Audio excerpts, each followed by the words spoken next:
Assalamualaikum warahmatullahi wabarakatuh. Hari ini saya akan menyampaikan sejarah singkat tentang berdirinya Partai Indische Partij atau Partai Hindia. Indische Partij adalah partai politik pertama di Hindia Belanda yang berdiri pada tanggal 25 Desember 1912 oleh tiga serangkai, yaitu Daus Dekker, Cipto Mangunkusumo, dan Suardi Suryaningrat di Bandung. Indische Partij merupakan organisasi pergerakan kebangsaan yang tujuan utamanya membangun rasa patriotisme terhadap tanah air. Kegiatannya didominasi dengan usaha memperjuangkan kebebasan berpendapat dan menyuarakan kepentingan rakyat Hindia. Tiga serangkai ini membentuk partai ini karena menginginkan adanya kerjasama antara orang Indo dengan orang Indonesia asli, atau disebut Bumi Putra. Menurut Daus Dekker, jika kaum Indo ingin merubah nasib, maka mereka harus bekerja sama dengan kaum pribumi atau Bumi Putra. Pada 1912, Daus Dekker mengajak Cipto Mangunkusumo dan Suardi Suryaningrat untuk membangun partai mereka sendiri, yaitu Indische Partij.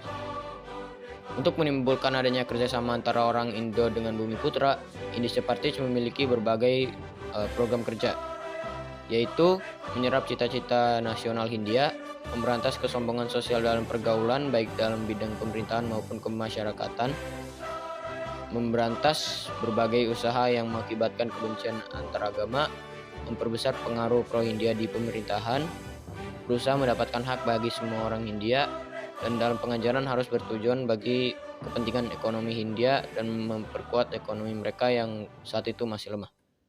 Dalam pidatonya di hadapan anggota Indische Bond pada tanggal 12 Desember 1911 yang berjudul Gabungan Kulit Putih dengan Kulit Sawo, Daus Dekker membangkitkan semangat kaum Indo untuk memberontak dan melepaskan diri dari pemerintah kolonial. Pidatonya tersebut dapat mempengaruhi beberapa anggota Indische Bond sehingga terbentuk Panitia 7. Nah, Panitia 7 ini bertugas mempersiapkan pembentukan organisasi baru.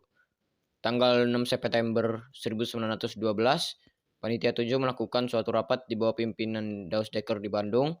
Hasilnya terbentuk perhimpunan baru bernama Indische Partij. Pada 15 September 1912, tiga tokoh penting Indische Partij yang sebagai berikut bergerak mendatangi kota Yogyakarta, Madiun, Surabaya, Semarang, Pekalongan, Tegal, dan Cirebon.